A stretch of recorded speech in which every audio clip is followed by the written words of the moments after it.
Coucou, alors aujourd'hui une nouvelle vidéo pour venir vous parler du temps de la balance qui commence aujourd'hui jusqu'au 23 octobre. Alors dans un premier temps je vais un petit peu expliquer les, les énergies qui dominent les natifs de la balance. Donc quand je parle de natifs de la balance, c'est les personnes qui ont un soleil en balance, qui ont un ascendant balance ou qui ont une lune en balance, enfin une balance qui est très présente dans le thème, ou alors une dominante balance, c'est-à-dire qu'il y a plusieurs planètes qui sont dans ce signe. Et ensuite, je vais aller développer plus l'énergie de ce temps de la balance pendant ce mois-ci et comment on peut aller utiliser cette énergie, être en accord avec elle et évoluer avec elle pendant tout ce mois. Alors dans un premier temps, alors à l'échelle individuelle, les natifs de la balance sont des personnes qui ont besoin d'équilibre. Hein. La balance, c'est l'équilibre entre le jour et la nuit. Hein. Et besoin d'harmonie, besoin de rentrer en contact avec les autres, besoin d'échange. En fait, ils ont besoin des autres, besoin de se lier avec les autres. Alors c'est pas comme le Gémeaux. Hein. Là, c'est vraiment des contacts étroits, des liens qui doivent être importants. Alors des liens qui peuvent être affectifs, professionnels, amicaux, mais ce sont aussi des personnes qui ont horreur des conflits, qui ont horreur de la violence, de la grossièreté, qui ont beaucoup de tact souvent, beaucoup de courtoisie, de savoir-vivre, qui vont avoir des facilités pour se mettre à la place des autres, pour prendre, c'est un signe de justice, hein, donc ce sont des personnes qui vont être capables de prendre tous les avis, d'être médiateurs dans certaines situations, mais au niveau un peu plus par rapport un peu plus compliqué pour eux, c'est de dire non.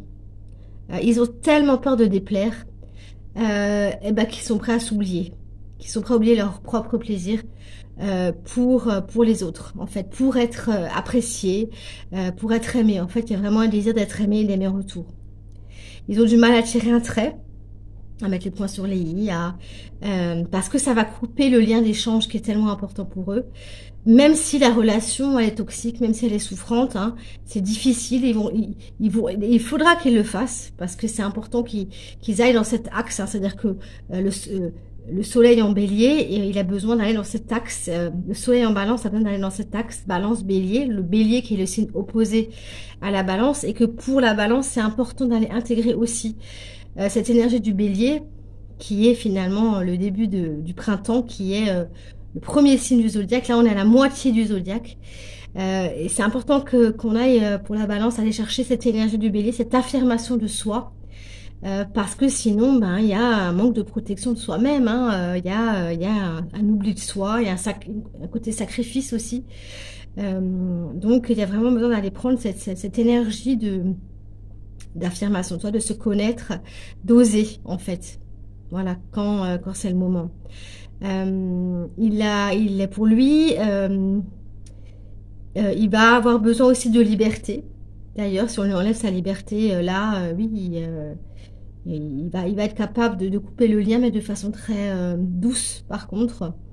Il a besoin d'aller, en fait, ce qu'il a besoin pour aller chercher cette énergie du bélier, cette énergie d'affirmation de soi, c'est d'aller se centrer, d'aller trouver ce centre à l'intérieur de lui, en dehors dans le corps, en fait, en dehors de ce qui peut paraître superficiel, des liens des autres, de l'extérieur, d'aller retrouver ce centre, cette présence à l'intérieur, cette paix qui se trouve d'abord à l'intérieur pour pouvoir après avoir des relations beaucoup plus saines à l'extérieur. Parce que c'est aussi un signe qui peut être très dépendant des autres, justement, qui a l'impression d'avoir besoin de se compléter, qui peut avoir le sentiment de ne pas être complet. Donc là, il y a aussi eu ce risque de dépendance, d'avoir beaucoup d'attentes, de faire beaucoup de promesses aussi.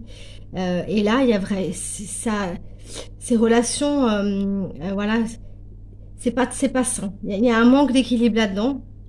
Et quand il y a ce manque d'équilibre, il y a vraiment besoin qu'il revienne à lui-même, à son centre, en fait. À son corps, à ses émotions. Il peut avoir du mal à revenir à ses émotions quand c'est douloureux. Il n'a pas forcément il n'a pas forcément envie d'aller voir là où ça fait mal. Et pourtant, c'est ce qui lui est demandé aussi, c'est d'aller dans ses émotions, dans ses sentiments, d'aller voir exactement. Mais quand ça va pas, c'est qu'il y a un déséquilibre. Donc c'est un déséquilibre, c'est que la relation, c'est pas forcément très sain. Donc comment est-ce que je peux ramener d'équilibre là-dedans? Et ça, il faut aller voir à l'intérieur, en fait. parce qu'il a du mal à choisir, il a du mal à se positionner. Et pourtant, choisir, c'est renoncer. Ça, il va falloir vraiment qu'il l'intègre aussi qu'il n'y a pas de mauvais choix. En fait, il y a toujours des choix qui sont faits pour un mieux. Donc, mais il y a besoin de renoncer. Il y a besoin de choisir et il y a besoin de renoncer. Il a besoin d'équilibre et d'équité aussi. Il est capable, voilà, de se mettre à la place des autres, d'avoir une vision de tous les points de vue. Alors après, on peut penser, bah, du coup, qu'il ne sait pas prendre parti à cause de ça. Euh, mais en fait, c'est parce qu'il est capable, voilà, de voir le positif dans le négatif et le négatif dans le positif. C'est dans la relation à l'autre qu'il va se trouver aussi lui-même. En fait, c'est dans les contacts avec les autres qu'il va pouvoir en fait voir toutes ces projections qu'il va mettre dans l'autre et dans la relation pour pouvoir aller à l'intérieur, accueillir les émotions et pouvoir les transformer et pouvoir prendre sa propre responsabilité. En fait, il y a une notion aussi de responsabilité et de grandir. De grandir dans ses choix, de se positionner, d'oser s'affirmer avec douceur, d'aller vers son autonomie, donc lâcher toutes les dépendances, euh, accepter que les autres puissent ne pas être d'accord avec nous, que nous on puisse ne pas être d'accord avec eux, accepter. Et finalement, quand on est centré, quand on n'est pas d'accord, mais qu'on est centré, on n'a pas besoin de vouloir convaincre ou d'être convaincu, hein, de convaincre, hein, de vaincre l'autre. Voilà, on a le droit d'avoir tous des opinions différentes. Il y a une paix à trouver là-dedans, une harmonie à trouver dans cette différence, en fait. L'autre est différent de moi, je suis différent de lui, et en même temps, j'ai le droit d'être qui je suis, il a le droit d'être qui il est. Et à partir de là, bah, on se positionne, hein, donc qui on est, et on laisse l'autre se positionner aussi dans qui il est. Donc, il n'y a plus d'attente, en fait. Il y a juste soi dans la relation avec l'autre, dans l'ouverture et dans la confiance réciproque. Voilà, donc ça, c'est par rapport euh, au signe de la balance. Maintenant, au niveau de la période qu'on est en train de vivre aujourd'hui, enfin pendant tout ce mois, au niveau collectif, cette période, elle va vraiment justement nous amener à aller harmoniser nos relations sociales, de couple, associatives, professionnelles, mais aussi la relation avec soi-même. Alors l'idée, alors quand je parle de l'autre, d'accueillir l'autre dans sa différence, c'est d'accueillir toutes les parts de moi, en fait. Même celles que j'ai pas envie de voir, même celles qui font mal, d'aller les voir et de les accueillir. Et de m'unir. En fait, l'idée, c'est d'aller faire un. C'est-à-dire, il y a l'autre, il y a moi, ou il y a moi en conscience, et il y a la part de moi dont je n'ai pas conscience, je vais l'accueillir, ou la part de moi souffrante, ou mes ombres, mes peurs. L'idée, c'est de les accueillir et de faire créer voilà, une relation, une troisième personne. Et unir tout ça. Accepter toutes ces parts.